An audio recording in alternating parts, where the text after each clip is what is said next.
জয় শ্রীকৃষ্ণ। রাধে রাধে। আজ কৃষ্ণ জন্মাষ্টমী, এটা আপনারা সকলেই জানেন। আমার বাড়িতে আজকে কৃষ্ণ জন্মাষ্টমী উপলক্ষে আমার ঘরের মন্দিরে রাধা গোবিন্দের সেবার আয়োজন করেছি। আমিও আমার স্ত্রী দুজনেই উপবাস থেকে এই পুজোর জন্য কাজ করছি। আমাদের ঘরের মন্দিরে রাধা গোবিন্দকে স্থাপন করা আছে, তাদের আজ আমরা অভিষেক করছি। দুধ, গঙ্গার জল, নানান ফলের রস দিয়ে অভিষেক করানো হচ্ছে। দেখুন, আমরা যেটুকু সামর্থ্য আমরা সেইভাবে নানা রকমের ফুল, ফলের রস, দুধ, গঙ্গা জল, আরো এর সঙ্গে আরো অনেক কিছু আছে, তাই দিয়ে আমরা অভিষেক করলাম। অভিষেক করানোর পরে আমরা শুকনো বস্ত্র দিয়ে রাধা গোবিন্দকে মুছে নিচ্ছি, গায়ে কোনো জল না থাকে। ভালো করে শুকনো বস্ত্র দিয়ে মুছে নেওয়া হলো, কারণ এরপরে আমরা নতুন পোশাক পরাবো। তাই এরপর কৃষ্ণ ভগবানকে বস্ত্র পরিধান করানো হচ্ছে, তারপর তার অলংকার সমস্ত পরিধান করানো হলো। দেখুন কত সুন্দর পরিধান করানোর পরে কত সুন্দর লাগছে আমার কৃষ্ণ ভগবানকে। রাধা মাকেও নতুন বস্ত্র পরানো হয়েছে, দুজনকেই অলংকারে ভূষিত করানো হচ্ছে। আর তাদের নতুন পোশাক পরানোর পরে মার রাধা গোবিন্দকে কত সুন্দর লাগছে, তাকে আমরা আমাদের মন্দিরে স্থাপন করলাম। রাধা এবং গোবিন্দকে আমরা স্থাপন করার পরে দেখুন আমাদের মন্দিরে কত সুন্দর শোভা দিচ্ছে। এরপরেই চলে আসলাম আমরা আমাদের ঘরের মা লক্ষ্মীকে নিয়ে। মা লক্ষ্মীকেও আমরা অভিষেক করছি, তাকেও আমরা নানাবিধ ফলের রস, দুধ, গঙ্গা জল এবং এর ভেতরে চন্দন আছে, মধু আছে, দই আছে, দুধ আছে, সমস্ত দিয়ে মাকে অভিষেক করানো হচ্ছে।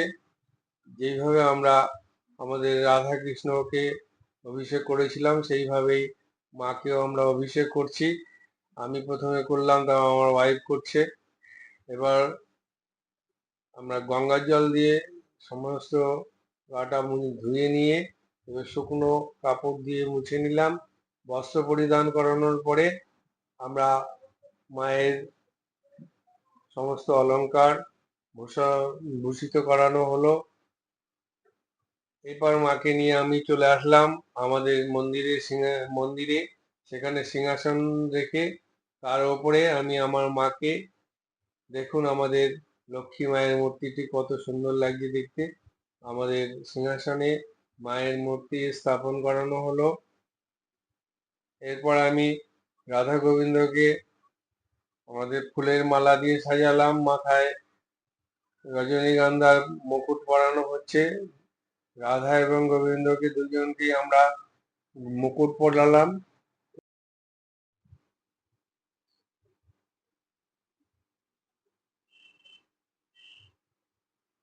এরপর আমি লক্ষ্মী মাকেও রজনীগন্ধা ফুলের মালা পরালাম।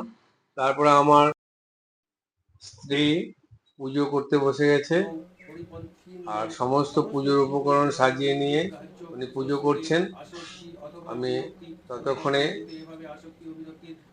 কৃষ্ণের অষ্টোত্তর শতনাম বইটা পড়ে নিচ্ছি।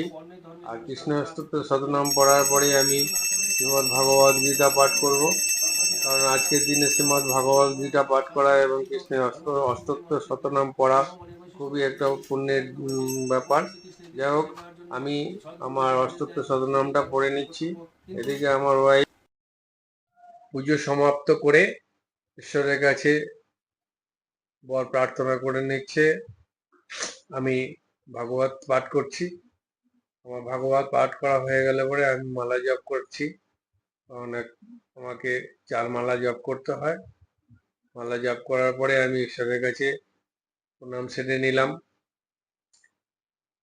আমার আরাধ্য দেবতার কাছে আমার বর প্রার্থনা করে নিয়ে এরপর আমি বাইরে চলে আসলাম ঠাকুরকে কিছুক্ষণ বিশ্রাম দেওয়ার জন্য। বিশ্রামের পরে আমি আবার চলে আসলাম মন্দিরে। সেখানে এসে আমার দেবতার যে অর্ঘ্য নিবেদন করা হয়েছিল সেটা নামিয়ে নিলাম। এভাবেই আজকের দিনের পুজো সমাপ্ত করলাম। আর আমার এই ভিডিওটা যদি আপনাদের ভালো লেগে থাকে তাহলে অবশ্যই একটু কমেন্ট করে জানাবেন এবং লাইক শেয়ার করে দেবেন। আপনাদের ভালো লাগা আমাকে নতুন প্রেরণা জোগাবে নতুন নতুন ভিডিও করবার জন্য। ধন্যবাদ।